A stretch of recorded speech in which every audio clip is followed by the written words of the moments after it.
అట్లాగే దశరథుడికి అంటే రాముడికి ముగ్గురు సోదరులు వీళ్ళు నలుగురు అనే విషయం మనకు తెలిసింది. అందరికీ తెలిసింది. రైట్. అట్లా కాకపోతే దశరథుడికి శాంత అనే ఒక కుమార్తె ఉందని, ఆమెను దత్తత ఇచ్చారని ఒక పురాణ ప్రతీతి ఉంది. వాస్తవమా? వాస్తవం. అవునా? ఆ అమ్మాయి శాంత అనేటువంటి అమ్మాయి కౌశల్యకు జన్మిస్తుంది. ఓకే. మొదటి సంతానం. అయితే వీరికి బాగా అత్యంత సన్నిహితులైనటువంటి రోమపాదుడు, రైట్, వర్షిణి అని చెప్పేసి దంపతులకు సంతానం లేకపోవడంతో ఈ అమ్మాయిని వారికి దత్తత ఇస్తారు. ఓకే. ఈ శాంత అనే ఆవిడే రాముడి గారి అక్క. అవునా? బా, ఎక్కడ నేను వినలా నిజానికి. కౌశల్య చాలా కొత్త కుమార్తె. విషయం. కౌశల్య కుమార్తె. ఓకే. అంటే ఎందుకు ఎక్కడ ప్రస్తావనలోకి రాలేదు ఆమె? అప్పట్లో స్త్రీలకు అంత ప్రాధాన్యత లేకపోవడమా, లేదంటే ఎందుకు రామాయణ అత్తవారింటికి వెళ్ళిపోవడం వల్ల ఆమె ఇంకా అత్తగారింటికి పోయింది కాబట్టి ఆమె యొక్క ప్రాశస్తి తగ్గుతుంది. దత్తత పోయింది, అటు నుంచి అటు అత్తగారింటికి కూడా పోయి ఉంటుంది కాబట్టి కాబట్టి ఆమెను మాటి మాటికి జ్ఞాపకం చేసుకోకూడదు వీళ్ళు. ఓకే. ఒక్కసారి దత్తత ఇచ్చిన తర్వాత ఆమెను మాటి మాటికి చూడడము, ఆమె వీళ్ళను ఇది చేయడము, దత్తత తీసుకున్నటువంటి తల్లిదండ్రులను పక్కన పెట్టడం అనేటువంటి జరగకూడదు. అయిపోయింది, ఇచ్చేశారు, దెన్స్ మ్యాటర్. సో అట్లాగే చాలామందికి ఇది ఒక డౌట్ ఉంటుంది. రాముడు, సీత, లక్ష్మణుడు వీళ్ళందరూ అరణ్యవాసానికి 14 ఏళ్ళ అరణ్యవాసానికి బయలుదేరే ముందు వాళ్ళ వయసు ఎంత ఉంటుంది ఆ సమయానికి? వీరు రామ, లక్ష్మణ, భరత, శత్రుఘ్నులు నలుగురు ఒకే సమయంలో పుట్టినటువంటి వాళ్ళు. వాళ్ళందరికీ సమానమైనటువంటి ఏజ్.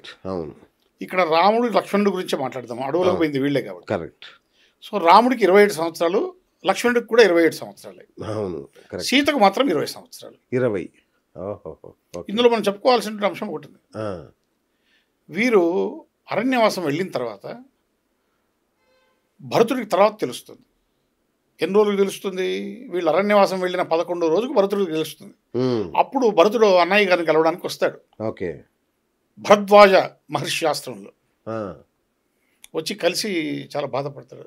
అదేంది అన్నయ్య గారు ఇట్లా వచ్చారు మీరు అని చెప్పి బాధపడితే, లేదు ఆయన తండ్రి గారి ఆజ్ఞ, సో నేను పాలించాల్సిందే అని చెప్పేసి చెప్పడం జరుగుతుంది. వాళ్ళిద్దరూ క్షేమ సమాచారాలు మాట్లాడుకుంటారు. దాని తర్వాత పాదుకలను తీసుకొని వెళ్ళి అయోధ్య బయట నందిగ్రామ్ అని ఊరు, ఓకే, ఆ ఊరిలో ఒక సింహాసనం పెట్టి, ఆ సింహాసనం మీద ఆ యొక్క పాదుకలు పెట్టి సన్యాసిగా జీవించి 14 సంవత్సరాలు ధర్మ పరిపాలన చేస్తాడు. అసలు కుటుంబాన్ని అన్ని అనితర సాధ్యమైన త్యాగాలు అన్నారు. ఇప్పుడు ఊర్మిళ గారిని తీసుకుంటే, ఊర్మిళాదేవి లక్ష్మణుడి భార్య, తను కూడా లక్ష్మణుడు అన్నగారి సేవలో నిరంతరాయంగా ఉండాలి, ఎలాంటి ఆటంకం లేకుండా అని తను 14 సంవత్సరాల నిద్రలో ఉండడం అనేది ఇది అనితర సాధ్యమైన త్యాగం.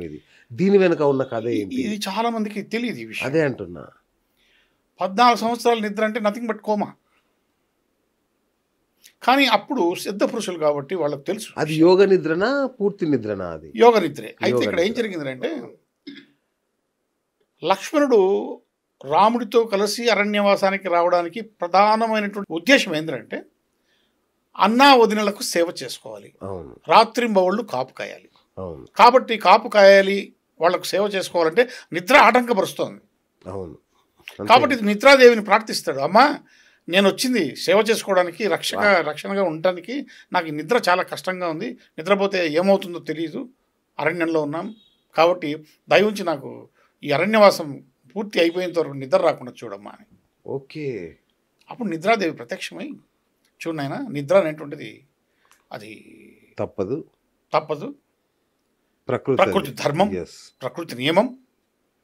కాకపోతే నీకు ఒక ఎక్సెప్షన్ ఇస్తున్నా, నువ్వు ఈ నిద్రను వేరే వాళ్ళకు ట్రాన్స్ఫర్ చేసుకో, నీకు మాత్రమే అవకాశం ఇస్తున్నా, చేసుకోమంటాడు. అప్పుడు నేను లేకుండా నా భార్య ఒక్కతి ఇంట్లో ఉంది కదా, ఎప్పుడు నన్ను తలుచుకుంటూ బాధపడుతూ ఉండడం ఎందుకు అని చెప్పేసి లక్ష్మణుడు తన నిద్రను ఊర్మిళకు ట్రాన్స్ఫర్ చేస్తాడు. ఓకే. ఊర్మిళాదేవి నిద్రాదేవి యొక్క దీన్ని అంగీకరిస్తుంది. అంగీకరించి 14 సంవత్సరాలు నిద్రపోతుంది.